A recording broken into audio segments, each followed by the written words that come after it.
Un universo sorprendente y surrealista que generó enormes fortunas. Acabó con innumerables industrias y cambió la forma en que gran parte del mundo trabaja, se comunica, juega, compra e incluso se enamora. Soy John Heilemann y he venido a contarles cómo surgió la red de la oscuridad a la omnipresencia global. Es una historia que conozco muy bien, porque como periodista he visto todo el espectáculo desde la primera fila. Estuve más de una década en Silicon Valley y fui testigo de los momentos importantes que formaron la edad de la Internet.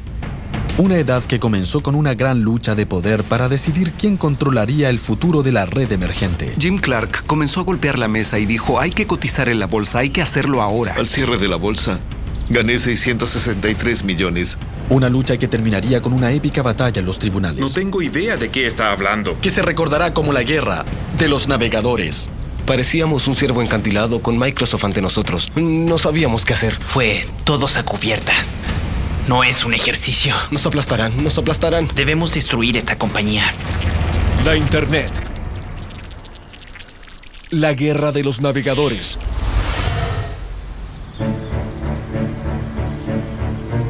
Hoy estamos acostumbrados a la red con diseños gráficos y sonidos, donde un clic del ratón puede enviarnos por un nuevo camino. Quizás dónde terminaremos. Diablos. Pero a comienzos de los 90, la red era muy diferente. Era básicamente una oscura red de investigación inventada unos pocos años antes por un científico inglés llamado Tim Berners-Lee. Había muy pocas páginas web y las que existían consistían solo de línea tras línea de texto. Había que ser un genio loco para emocionarse con esa cosa. Pero uno de esos sabiondos, un visionario estudiante de ciencia de la computación de la Universidad de Illinois, llamado Mark Andreessen, tuvo una idea loca. Se imaginó un futuro que todos, incluyendo gente como usted y yo, pudiéramos usar la red como parte de la vida diaria. Andreessen trabajaba en algo diferente, en un cubículo cerca del mío. Y luego se emocionó mucho con esa cosa llamada la red. En esa época, la Internet era solo para académicos, investigadores y científicos. No era para la gente común, pero era tan útil para la gente que la usaba que siempre pensé que debería ser para todos. Me decía: sí, esto cambiará el mundo, será fantástico, un hipermedio de comunicación. Y yo le contestaba: sí, como digas. Tal vez Andreessen era el más emocionado, pero pronto él y unos colegas de programación estaban trabajando para hacer que la red fuera más fácil de usar y agregaron imágenes, fotografías y capacidad de audio y video. El fruto de sus esfuerzos fue esto: un sencillo software de apuntamiento y clic, el primer navegador gráfico del mundo. Hoy, cada vez que usan la Internet, usan a uno de sus descendientes. En el otoño de 1993, los sabiondos de Illinois establecieron Mosaic Online y lo declararon un regalo gratuito para la humanidad. ¿Y qué regalo resultó ser? Cuando pusimos el anuncio en nuestro sitio, en esa época era Usenet, solo dijimos: ¿alguien se interesa en ser parte de algo notable? Recibí 12 respuestas y mandé el navegador a 12 personas. Se extendió como un virus, de 12 a 100, a 1000, a 10,000, a 100,000, a 1,000,000, a 10 millones. Ese fue el momento en que la Internet pasó de la oscuridad a la omnipresencia, de ser un juguete y herramienta para científicos a un auténtico medio de comunicación. Un grupo de chicos, adictos a la computación, había comenzado una revolución. Pero antes de que Mosaic pudiera ser realmente global, al igual que Bill Gates y Microsoft, necesitaba un ingrediente más: un gigantesco montón de dinero. Este edificio extremadamente caro fue un regalo para la Universidad de Stanford de parte de un hombre, uno de sus ex profesores, Jim Clark. Clark, un chico pobre de Texas, no terminó la escuela y acabó siendo profesor de computación en Stanford. Fundó la empresa Silicon Graphics, que lo convirtió en una leyenda en el Valley. Le gustaban los autos rápidos, los vinos caros, los juegos peligrosos en el aire, como volar un avión de acrobacias. Cuando nos conocimos, me llevó en un helicóptero y casi nos mata a los dos. Clark recién había dejado Silicon Graphics y buscaba algo nuevo, algo grande. Cuando vio Mosaic, se convenció de que lo había encontrado. Había pasado muchos años pensando sobre la convergencia de los medios de comunicación con la tecnología digital. Así que, en cierto modo, se cristalizó en mi mente que la Internet y la red mundial finalmente serían los que iniciarían esa convergencia. Clark no perdió tiempo y se puso en contacto con Mark Andreessen, recién graduado de la universidad, y se lo llevó de Illinois directo a un trabajo en Silicon Valley. En el 94 recibí un correo electrónico de Jim Clark. Me decía que comenzaría una nueva compañía de software y si quería conversar con él. Rompí mi regla de no levantarme antes de mediodía y desayunamos a las 7 a.m. En los meses siguientes, Mark y Clark se hicieron inseparables mientras pensaban en cómo convertir Mosaic en una empresa comercial. Pero era algo que no podían hacer solos. Necesitaban un equipo y pronto fueron a Illinois en un viaje de reclutamiento que significaría el comienzo de la edad de la Internet. Subimos a un avión, llegamos tarde y nos encontramos en una pizzería. Comimos y bebimos cerveza y hablamos en general de lo que pensábamos. A decir verdad, creo que todos nos sentíamos un poco intimidados. Era un tipo importante de Silicon Valley, relativamente famoso y había fundado una gran empresa de computación. Todos sabíamos que tenía mucho dinero y había venido hasta acá. Y nos escuchaba. En esa época no tenía un concepto de cómo ganar dinero. Pero como en otras cosas, si hay mucha gente que usa algo, si había logrado 1 millón de usuarios en un periodo de 9 meses, tenía que haber una forma de ganar dinero. Pero esos chicos lo ignoraban. Pero lo que le importaba a Clark era incorporar a los genios locos de Illinois y les hizo una oferta que ni siquiera habían soñado. Todos estábamos impresionados, un poco confundidos. Yo estaba en el penúltimo año de la universidad y recibir una oferta de trabajo por esa cantidad de dinero antes de graduarme era como para emocionarse, ¿no lo creen? ¿Quién podía rechazar algo así? Parecía obvio que el navegador de la red cambiaría el mundo. Tal vez Jim Clark captara el concepto, pero la mayoría no lo hizo, incluyendo también una persona que debió notarlo: Bill Gates. Bill Gates era cofundador y presidente ejecutivo de Microsoft, la compañía de alta tecnología más importante y más rentable. En el curso de 2 décadas, Microsoft estableció un cuasi monopolio sobre los sistemas operativos y usó ese monopolio para controlar con mano de hierro toda la industria. La red era el ciberespacio usado como una carretera amplia, veloz, que podía llevarnos a cualquier parte que nos guiara la curiosidad. Pero Bill Gates creía que en esa carretera había que pagar peaje, que Microsoft sería el recaudador y nosotros pagaríamos por conducir. Muchas gracias. El sistema en línea de Gates se llamaba Microsoft Network. ¡Qué sorpresa! En 1994 mucha gente supuso que tendría éxito en imponerlo al mundo, como generalmente lo hacía. Era la supercarretera de la información que los futuristas habían predicho durante años, que aunque Gates aún no se había percatado, su peor pesadilla estaba por hacerse realidad. Un grupo de chicos jóvenes y ambiciosos, tal como él lo fue alguna vez, estaban por amenazar todo lo que él representaba y todo lo que Microsoft había conseguido.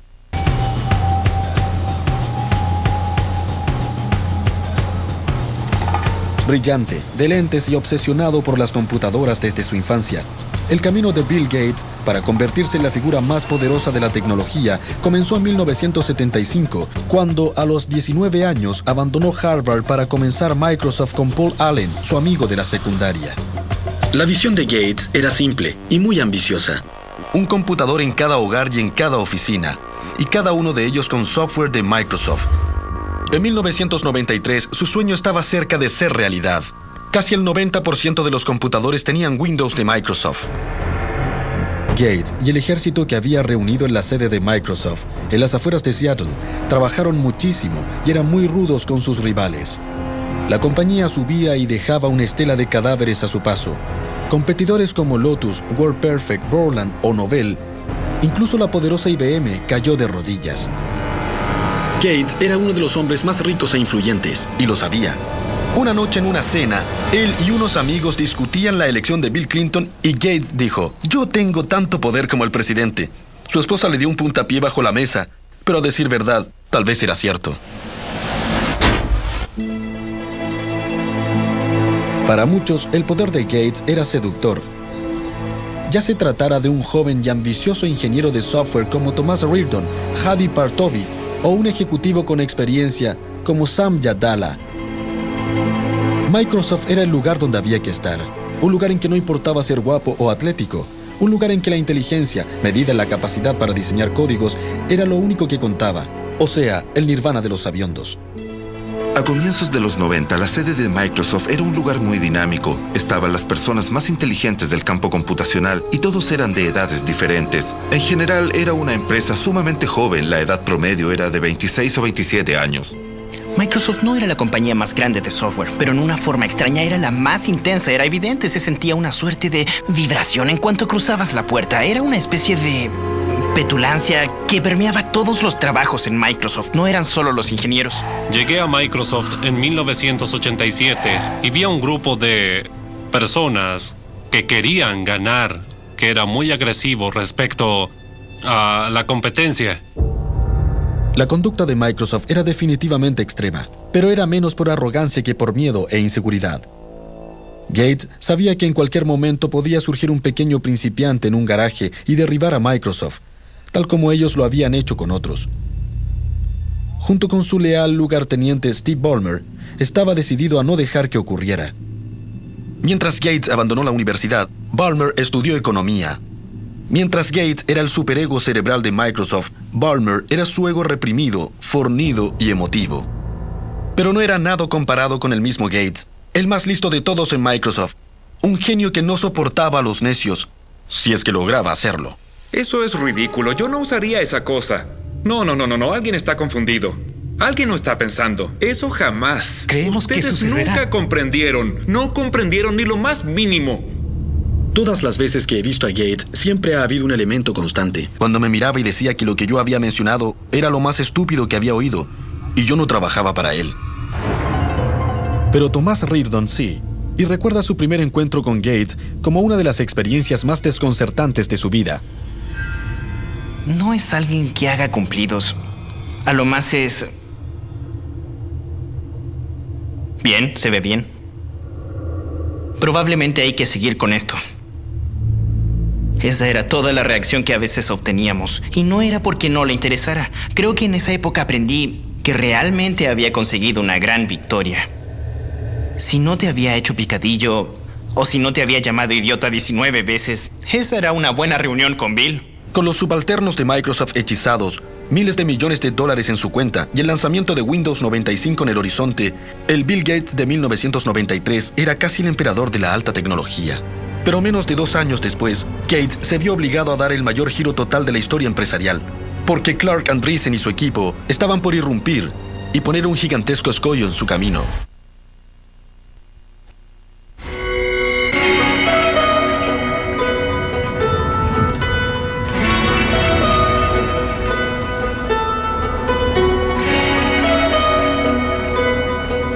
Ciertas partes del mundo son como imanes para algunas personas.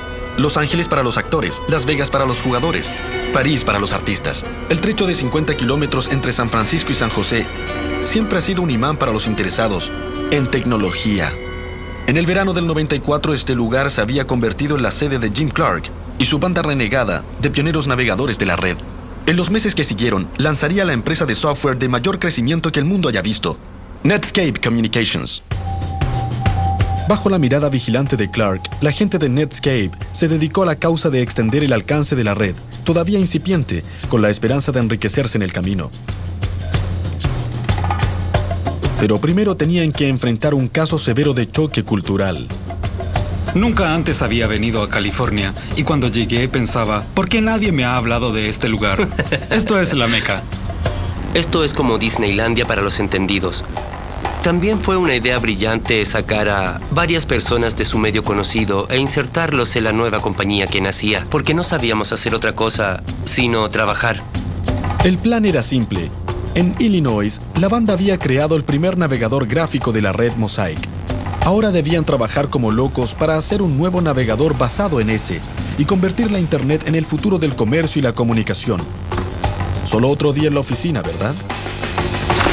Creo que el objetivo, tal como me lo dijeron a mí y al resto del grupo, era conquistar el mundo lo más rápido posible. Nada excepcional, nada demasiado grandioso, solo había que hacer un software tan atractivo y tan fantástico que habría que ser un necio para no desearlo.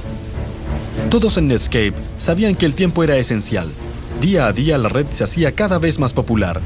El temor era que otra compañía viera su potencial y lanzara un navegador antes de que Netscape pudiera hacerlo. Tenía un ciclo de 36 horas, trabajaba 24 y dormía unas 12 horas. Me alimentaba de caramelos y refrescos. Una vez que comenzamos había una gran sensación de urgencia. Todos sabíamos que no era una cosa difícil de hacer. Y tenían motivos de preocupación. En Seattle, aunque Bill Gates todavía tenía dudas acerca de la red, algunas personas de Microsoft eran conscientes de la existencia de Netscape. Thomas Reardon los contactó una vez para obtener información, pero Netscape, por mucho temor que sintiera, daba una impresión muy diferente, una de gran arrogancia. Estábamos conscientes de ellos a la distancia. Así que llamé y hablé con un ejecutivo y básicamente me dijo que no le interesaba. Mi reacción fue, vaya, siempre que llamaba todos decían, wow, es Microsoft. Con Netscape, después de 15 minutos me dijeron que no les interesaba. Simplemente eso, ni siquiera que los volviera a llamar. La costumbre de los que trabajábamos en Microsoft era ser como los reyes de la industria y en algún momento nos rendían honores, cierto tipo de homenaje, pero nada. Era obvio que culturalmente Netscape ya entonces percibía a Microsoft como el enemigo. El 13 de octubre de 1994, después de meses de codificación sin parar, Navigator, el nuevo navegador de la red de Netscape, por fin llegó al público. Desde ese momento el conflicto era inevitable, con Netscape simbolizando a David y Microsoft al poderoso Goliath. Uno pensaría de que David no tenía mucha oportunidad en esa pelea, pero desde que Netscape lanzó Navigator, este fue un éxito instantáneo y arrollador. La noche en que lo lanzamos estábamos en una sala de reuniones, una computadora registraba las descargas y se oía un cañonazo cada vez que bajaba el software. Después de un momento parecía una guerra porque los cañonazos sonaban sin parar. Pronto la red se extendía por todo el planeta como un incendio. La edad de la Internet había comenzado y no tenía nada que ver con Microsoft. Nunca habíamos visto algo así en la historia del software. En 30 días, el 90% de la gente que estaba en la red cambió de Mosaic a Netscape. Eso no sucede con el software. Nunca, jamás, jamás. Hubo un momento en que Netscape llegó al 1.000.000 de descargas y de pronto pensamos, ¿qué está pasando? ¿1 millón de descargas? Eso es bastante. Pero la preocupación que Microsoft sentía por Netscape iba más allá de su pequeño navegador, para comprender por qué se requiere cierto conocimiento técnico. En el negocio de la computación, las compañías más poderosas controlan lo que se llama una plataforma de software. Es el software sobre el que otros programas pueden funcionar. Con su casi monopolio del sistema operativo Windows, Microsoft controlaba la plataforma máxima. Todo el negocio computacional estaba basado en ello. Durante años fue imposible imaginar que alguien pudiera desafiar su supremacía. Pero ahora los rivales de Bill Gates en Silicon Valley imaginaron un futuro diferente. Un futuro en que el navegador sería una plataforma alternativa, en que todas las necesidades pudieran resolverse en línea. Así se nivelaría el terreno en la industria. Y entonces Windows, el software más rentable de la historia del mundo, sería irrelevante. De pronto nos dimos cuenta de que teníamos un defecto en la armadura. Había una forma en que se podía desplazar la franquicia Windows. Había situaciones que podía llegar a ser populares y en los que podríamos perder nuestra posición de liderazgo. Microsoft no podía ignorar el repentino éxito de Netscape. De pronto Bill Gates comprendió todo, no solo la importancia de la red, sino la dimensión de su propio asombro estratégico y la necesidad de hacer algo al respecto. Tarde una noche, Gates se sentó ante su computadora y escribió un memorando a sus tropas titulado El maremoto de la Internet. Declaró que la red era el desarrollo individual más importante de la computación desde el invento del computador personal. Decía que Netscape era un nuevo competidor apoyado en la Internet, un competidor que Microsoft debía igualar y vencer. Era un giro total, no era algo que se pudiera comenzar la próxima semana ni el otro mes, sino que ahora mismo había que hacer cambios. El mensaje de Bill a la compañía era: debemos encontrar muchas formas de poder librar esta nueva batalla. Seguramente ese fue el comienzo de la guerra de los navegadores.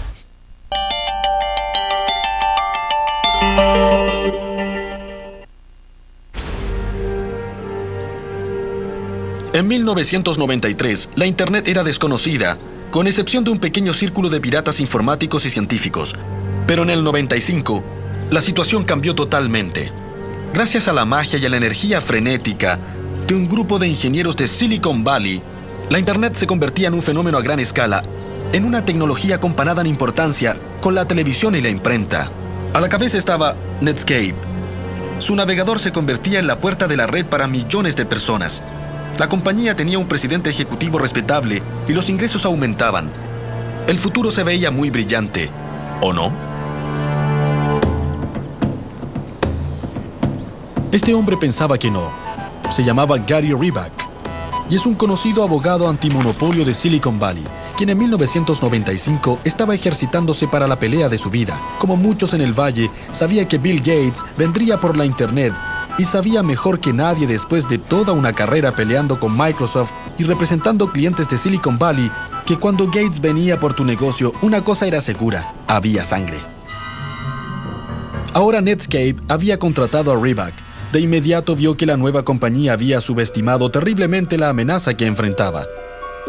Netscape suponía que Microsoft se vería obligada a obedecer la ley, o que alguien los obligaría a obedecer la ley. Me imagino que no es algo excesivo, porque si alguien comienza un negocio, no espera que su competidor le queme la fábrica o vaya donde los distribuidores y los amenace con eliminarlos del mercado si distribuyen otro producto. Pero les diré algo, eso fue lo que hizo Microsoft. El problema era que Microsoft y Bill Gates veían a la nueva compañía como la amenaza principal a su dominio. En el primer golpe de esta guerra, Gates envió a un grupo especial que incluía a Thomas Reardon para una reunión detrás de las líneas enemigas, aquí, que en esa época era la sede corporativa de Netscape. El resultado fue una de las reuniones más controvertidas de la historia de los negocios modernos. Sabemos que la reunión entre Microsoft y Netscape se llevó a cabo aquí, pero lo que se dijo a puertas cerradas sigue siendo tema de un debate intenso. La versión de Microsoft es más o menos así.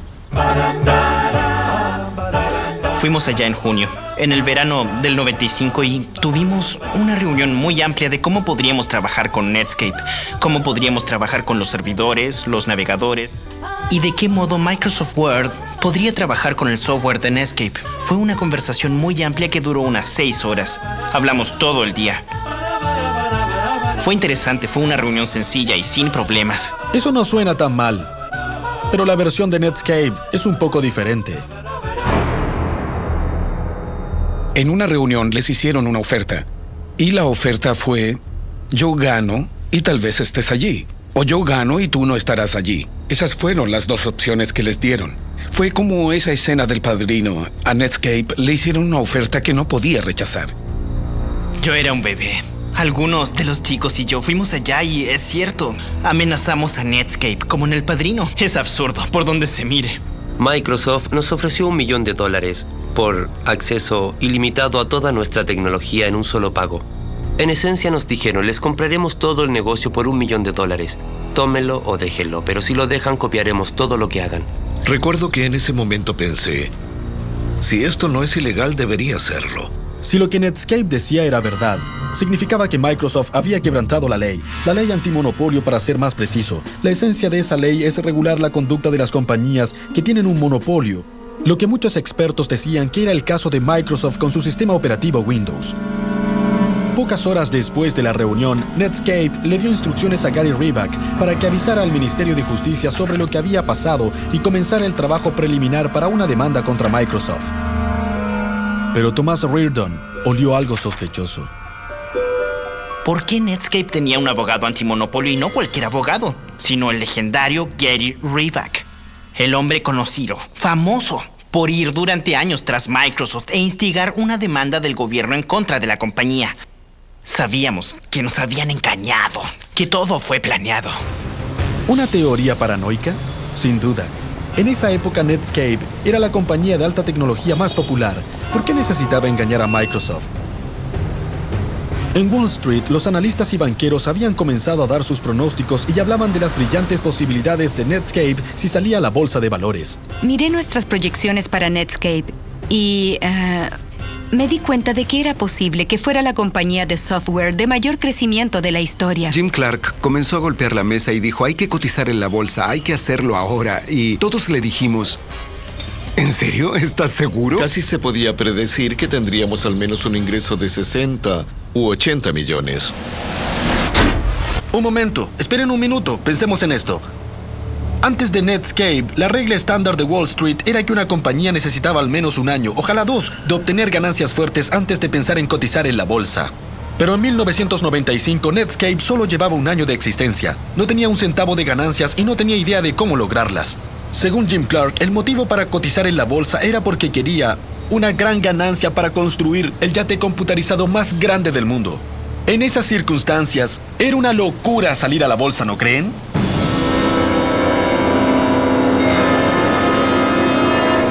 No. El día en que salió a la bolsa, las acciones de Netscape llegaron a las nubes, comenzando el boom de la Internet que haría furor durante el resto de la década.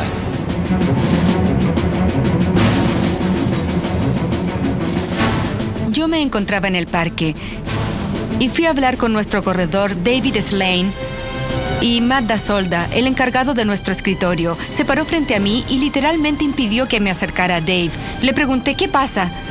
Y me contestó, hay un enorme volumen de transacciones y Dave necesita toda la concentración que pueda conseguir. Comenzamos a ver mayor cotización de la historia, mayor crecimiento. Todos dijimos, en verdad le gustamos a la gente.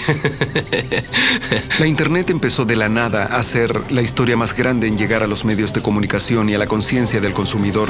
En ese momento fue cuando el nivel de atención simplemente rompió los moldes. Yo había invertido 5 millones en la compañía y el día de la cotización, al cierre de la bolsa, gané 663 millones.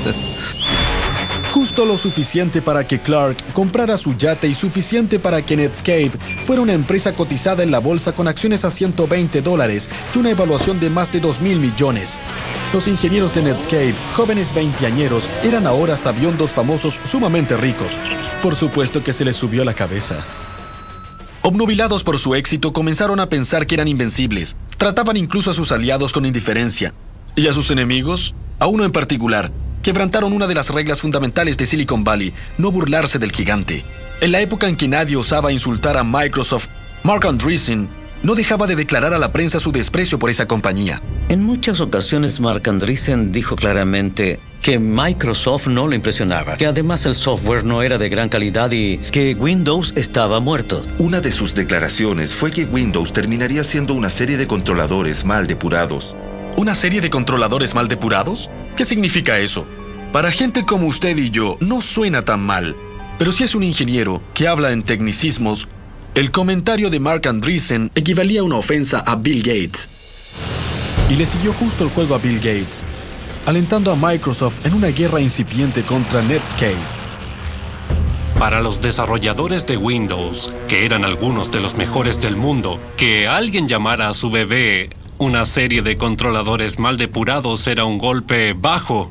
Fue algo muy insultante y realmente los motivó a seguir. Yo puse personalmente fotos de los ejecutivos de Netscape en los pasillos con sus declaraciones. Algo que motivara a todos para que supieran que esas eran las personas con quienes luchaban. Luego comenzaron a aparecer artículos que decían Netscape, la nueva Microsoft. Y la reacción fue, no, nosotros somos Microsoft, somos la nueva Microsoft. En diciembre de 1995, con sus ingenieros deseosos de pelear y las emociones a flor de piel, Gates anunció al mundo que tenía Netscape en la mira. Microsoft planeaba llevar a la compañía de Clark y Andreessen a una muerte temprana, con un navegador propio, Internet Explorer. Microsoft rápidamente organizó una conferencia de prensa y una reunión de analistas en Seattle. Lo hicieron con toda intención en la fecha del aniversario de Pearl Harbor y lo llamaron el Día de Pearl Harbor. La idea era que pensaban atacar a Netscape con todo lo que pudieran. Todos en Microsoft, hasta el último grupo, hasta el último producto, fue dirigido en contra de Netscape. Podíamos declarar que nos concentrábamos en Internet, pero era contra Netscape, así de simple. Íbamos con todo, hasta el último hombre. No era un ejercicio. Teníamos que destruir a esa compañía. El tráfico se aceleraba rápido en la carretera de la información. Entonces Gates se quitó los guantes e invirtió millones de dólares en la red, convirtiendo a Internet Explorer en una causa de vida o muerte en Microsoft. El gigante dormido había despertado, así lo definió. Ahora Netscape se vería involucrada en grandes problemas. Así que tal vez, solo tal vez, había sido un error insultar al gigante y hacerle perder los estribos. Tal vez Andreessen debió ser un poco menos polémico. Si quiere hablarlo con otra gente, me da igual. Bien. Pero no me pronunciaré. La declaración de Andreessen de que Windows sería irrelevante tal vez no fue una buena idea.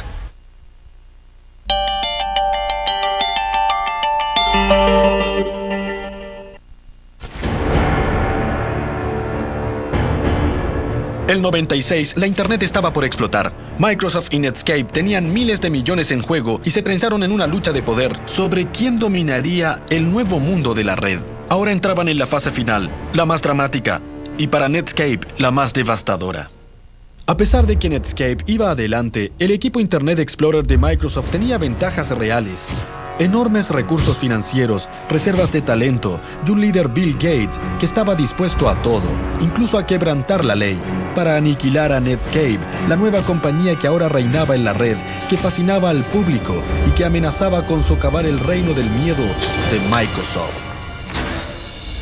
Recuerdo haber ido a la universidad donde hablé con unos amigos. Les dije que trabajaba en un competidor del navegador de Netscape y todos se reían de mí diciendo, ¿de qué estás hablando? ¿Cómo se te ocurre? El plan de Microsoft era sencillo: analizar todos los movimientos de Netscape e imitarlos, lanzar versión tras versión de Internet Explorer y acortar lentamente la ventaja de Netscape en el mercado de los navegadores en un 1% cada vez. Mi día típico era: me levantaba, le daba desayuno a los niños y a la guardería. Llegaba al trabajo como a las 9:30 y me quedaba hasta las 3:30 de la madrugada. Llegaba a casa, dormía 4 horas, me levantaba, desayunaba, llevaba a los niños y trabajaba de 9:30 a 9:30. No nos pagaban extra comparado con otros empleados de Microsoft. Solo temíamos que nuestro producto perdiera. No solo los ingenieros trabajaban como si su vida dependiera de ello. Gates también tenía otra arma formidable a su disposición: su oscuro ejército de vendedores. Reservados, implacables y a veces solapados. Su misión era clara: sacar el navegador de Netscape del negocio fuera como fuera. Cortarle el suministro de aire, como dijo alguien de Microsoft, y obligar a los consumidores de Microsoft a usar el Internet Explorer. La gente que vendía el software a los fabricantes de computadoras era como si perteneciera a un culto oscuro. Sabíamos que hacían dinero en formas que tal vez nadie quiera conocer. Eran como ninjas. Nadie les preguntaba lo que hacían, solo iban y hacían grandes tratos por $500 millones. Eran grandes contratos de multimedia. Hacían lo que fuera necesario. Yo no quería saberlo y la gente a mi alrededor tampoco. El silencioso ejército de vendedores asesinos de Gates usaba toda clase de tácticas para impedir que los fabricantes de computadoras instalaran cualquier cosa que no fuera Internet Explorer.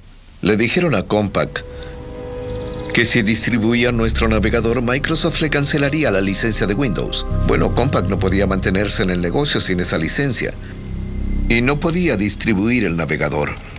Digan lo que digan sobre el juego sucio de Microsoft, este estaba funcionando. Ambas compañías iban cabeza a cabeza con una versión tras otra de sus navegadores, pero la parte del mercado de Internet Explorer crecía en forma continua y Netscape sentía que Microsoft la estaba alcanzando. No teníamos ninguna posibilidad de error. Si no cumplíamos con un plazo, nos pisaban los talones, de modo que era muy difícil.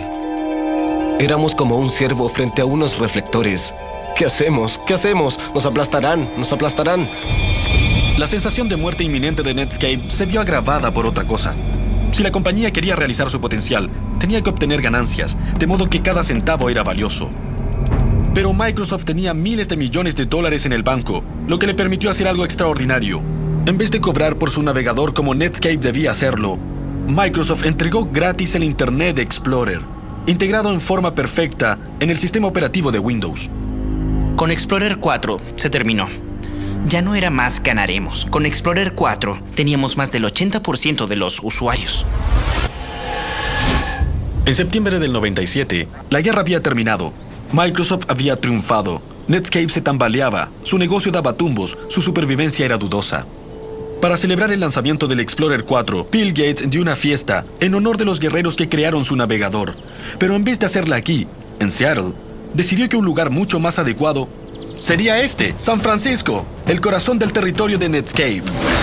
Durante la celebración, Thomas Reardon y sus colegas ebrios se fijaron en un símbolo de 3 metros de Internet Explorer que estaba en el vestíbulo y tuvieron una idea diabólica, aunque beoda. Subimos esa enorme que pesaba, cientos de kilos a un camión y realmente ni siquiera la pudimos amarrar al camión. Después de asegurar la gigantesca al camión, la gente de Microsoft le pagó a un conductor para que los llevara hasta Silicon Valley. Lo arrojaron aquí, en la fuente de Netscape, y regresaron tambaleándose al hotel. ¿Una broma juvenil? por supuesto, pero también fue un símbolo adecuado. Desde ese momento todo fue cuesta abajo para Netscape.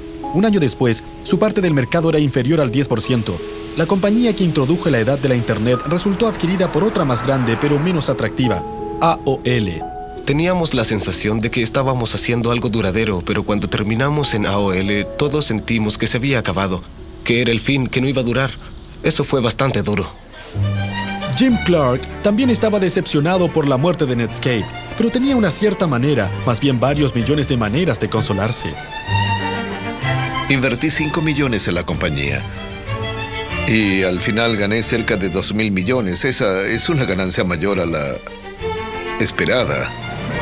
Todos los ingenieros de Netscape también ganaron unos cuantos millones, pero al final se quedaron pensando en lo que pudo ser. Saben, no éramos nada. Éramos mucho mejor que eso. Sí, éramos mucho mejor. Habríamos sido perdedores amables. No, habríamos sido malvados. Ahora simplemente lo sé, pero nunca tuvimos en verdad la oportunidad de serlo.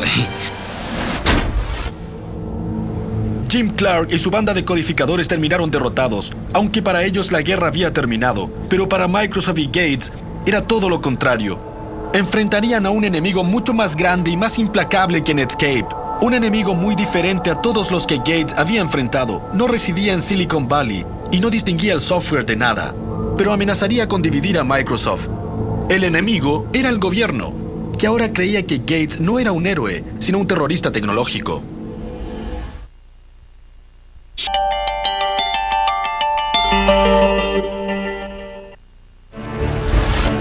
Estamos en 1998 y el Ministerio de Justicia de Estados Unidos, incitado por los enemigos de Microsoft en Silicon Valley, y en especial por Netscape y su abogado sabueso Gary Reback, ha comenzado un histórico juicio antimonopolio en contra de la compañía de Bill Gates. El gobierno ha acusado a Microsoft de usar su monopolio de Windows para llevar a cabo una serie de prácticas comerciales de exclusión que impedían que los consumidores tuvieran acceso a los productos de Netscape con el fin de poder así eliminar a la joven compañía. Con el futuro de Microsoft pendiente de un hilo, el hombre que se había declarado tan poderoso como el presidente veía a su compañía ante los tribunales acusada de quebrantar la ley, y se veía a sí mismo forzado a hacer una declaración maratónica grabada en video. Le habían hecho preguntas y filmado sus respuestas antes del juicio. Creo que eso fue nuevo para Bill Gates, que alguien le hiciera preguntas difíciles y que él no pudiera responderlas. Usted escribió aquí de gran importancia. No. ¿No? No, yo no escribí eso. Bien. ¿Quién escribió la palabra gran? Una computadora. Ahí estaba el hombre más rico del mundo. Como el público nunca lo había visto antes, petulante, pasivo-agresivo, ofuscador y engañoso, como un tinterillo, un pedante, un amnésico, un bebé. Nunca he visto un timbre así y nunca he usado un timbre así. ¿No ha visto un timbre como ese en todos los documentos que le han mostrado en esta declaración? ¿Podrían traerme todos los documentos? Solo una pérdida de tiempo. Es una pérdida de tiempo. No sabía a qué se refería cuando dijo preguntar. En esas grabaciones dio la impresión de no estar diciendo realmente la verdad. En los tribunales, el gobierno mostró a Gates en una pantalla negando todo conocimiento de la infame reunión de junio de 1995 con Netscape y diciendo, no tenía idea de lo que Netscape estaba haciendo, pero luego se presentó ante la corte un correo electrónico enviado por Gates a unos altos ejecutivos de Microsoft en el que delineaba su estrategia para tratar con Netscape. Gates declaró que pensaba que creía que existía la posibilidad de hacer un buen trato con Netscape y que tal vez Microsoft debía comprar una parte de ellos o algo así, y agregó que realmente le gustaría que eso ocurriera. ¿Teníamos gente que ejerció mucha presión e impuso tratos que no deberían haber hecho? Yo diría que sí, creo que lo hicimos. Eso lo hizo muy difícil para los competidores porque nos aprovechamos de nuestra posición y, claramente, por desgracia, todo eso se convirtió en una nube oscura sobre Microsoft. Una demanda por ser anticompetitivo significa que tratábamos de perjudicar a los consumidores, pero mi trabajo diario siempre fue hacer un mejor producto para que la gente que yo conocía, mi madre, mi hermano y todos mis amigos pudieran usar mi producto porque era mejor. En junio del año 2000, el juez federal encargado del caso Microsoft dio su veredicto final. Culpable, culpable, culpable. Y recomendó que la compañía se dividiera, lo que hizo que el valor de las acciones bajara en $30 millones de la noche a la mañana.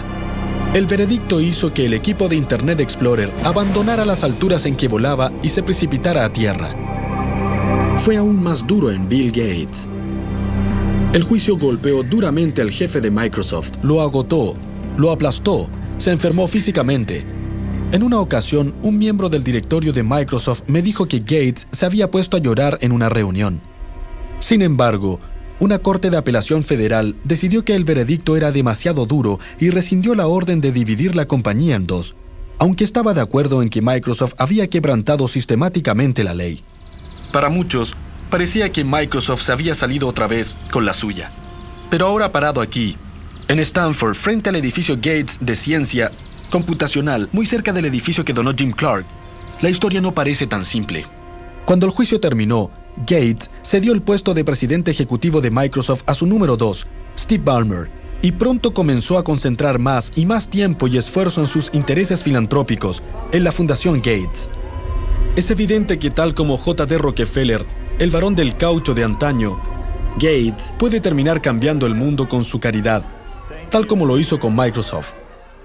Lo que también está claro es que Microsoft ya no es la fuerza que era antes. La actitud de vaquero y las bravatas que definieron a la compañía en los primeros años no existe. Aunque ganó la guerra de los navegadores, la revolución suscitada por Netscape generó nuevas compañías, como Google, que han hecho que Microsoft se vea vieja y sin ideas, tal como Gates y Microsoft hicieron con IBM hace 2 décadas. La lección del mundo de la alta tecnología se impuso otra vez. Incluso los imperios más poderosos pueden desaparecer con un clic.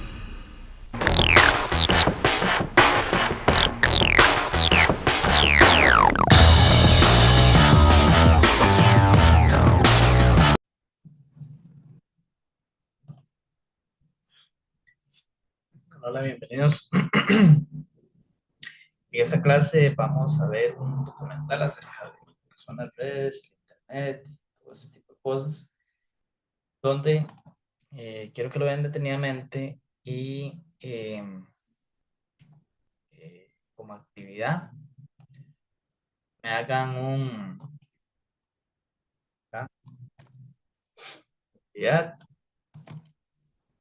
denme un resumen revista sobre el documental que acaban de ver.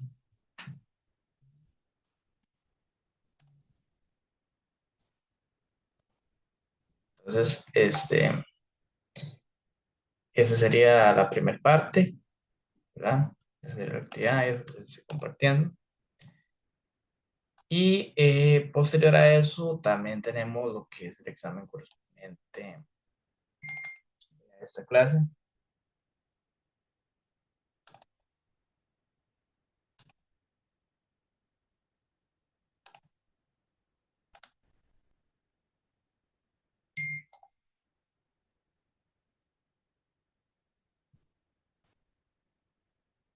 El siguiente.